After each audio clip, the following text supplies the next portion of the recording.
1971 সালে যে জয় বাংলা স্লোগানটি মানুষের কাছে প্রিয় ছিল, সেটি কেন মানুষ এখন আর পছন্দ করছে না? তো এটি কি শুধুমাত্র বাংলাদেশে হচ্ছে, নাকি বিশ্বের অন্যান্য যে দেশগুলো রয়েছে সেখানেও এই ঘটনাগুলো ঘটেছে? আমরা যদি রাশিয়ার দিকে দেখি, তাহলে আহ শ্রমিকদের এক হও এই স্লোগানটি রুশ বিপ্লবের সময় খুবই জনপ্রিয় ছিল, কিন্তু সোভিয়েত ইউনিয়নে যখন পতন হলো, এই পতনের পরে কিন্তু যে পুরনো যে সমাজতান্ত্রিক যে আদর্শে যে প্রতীক হিসেবে যে এই স্লোগানটি ব্যবহৃত হতো, সেটা কিন্তু আসলে বিতর্কিত হতে শুরু করে। এছাড়াও জার্মানির কথা যদি আমরা বলি, জার্মানিতে নৎসি আমলে হচ্ছে সিগ হেইল স্লোগানটি খুবই জনপ্রিয় ছিল, কিন্তু দ্বিতীয় বিশ্বযুদ্ধের পরে কিন্তু এটি সম্পূর্ণভাবে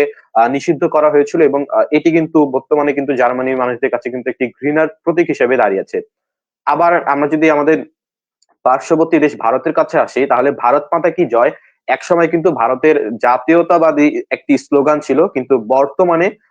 কিছু মানুষের মতে এটি হচ্ছে একটি বিশেষ ধর্ম বা বিশেষ দলের সঙ্গে যুক্ত রয়েছে, এবং সেই বিশেষ দল ভারতে আসলে কোনটি সেটি কিন্তু আপনারা খুব ভালোভাবে অনুমান করতে পারছেন। এছাড়াও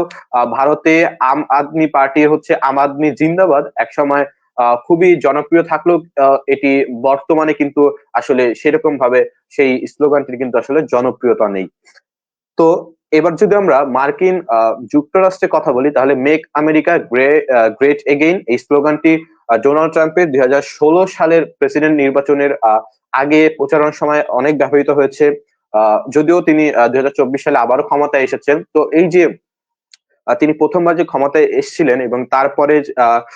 যখন জো বাইডেন যখন প্রেসিডেন্ট ছিলেন, সেই সময়টাই কিন্তু এই স্লোগান নিয়েও কিন্তু বিতর্ক হয়েছিল, এবং এই স্লোগানের কে মানুষ আসলে মনে করতেন যে এটি হচ্ছে একটি রাজনীতি, একটা আদর্শের প্রতীক। এছাড়াও এটি হচ্ছে রিপাবলিকান যারা আসলে রয়েছে মার্কিন যুক্তরাষ্ট্রে, তাদের সমর্থকদের কিন্তু একটি শক্তিশালী একটি কিন্তু ঐতিহ্য কিন্তু আসলে বহন করতেন, এবং এই স্লোগান দ্বারা আসলে বোঝানো হতো যে এটি হচ্ছে এই যে আহ যারা আসলে এই স্লোগানকে আসলে বিশ্বাস করতেন, তারা মনে করতেন যে এটি প্রায়শই আসলে বিভাজনমূলক বা বর্ণবাদী এবং জাতীয়তাবাদী আসলে মনোভাবের প্রতিফলন হিসাবে কিন্তু এই স্লোগানটি তারা বিশ্বাস করতেন যে আসলে ব্যবহৃত হয়ে থাকে। তো এই স্লোগানগুলো কিন্তু যখন ডোনাল্ড ট্রাম্প যখন আসলে ক্ষমতা থেকে প্রথমবারের মতো সরে গেলেন, এবং জো বাইডেন প্রেসিডেন্ট হিসেবে আসলেন, তখন কিন্তু এই স্লোগানটিও কিন্তু বিতর্ক হয়েছে, এবং আবার যদি আমরা দেখি যে 2024 সালে কিন্তু ডোনাল্ড ট্রাম্প আবারও কিন্তু ক্ষমতায় এসেছে। অর্থাৎ এই যে রাজনৈতিক পট পরিবর্তনের কারণে যে স্লোগান গুলোর পরিবর্তন হয়, এটি কিন্তু শুধুমাত্র যে বাংলাদেশে হয় বিষয়টা কিন্তু একেবারে এরকম নয়।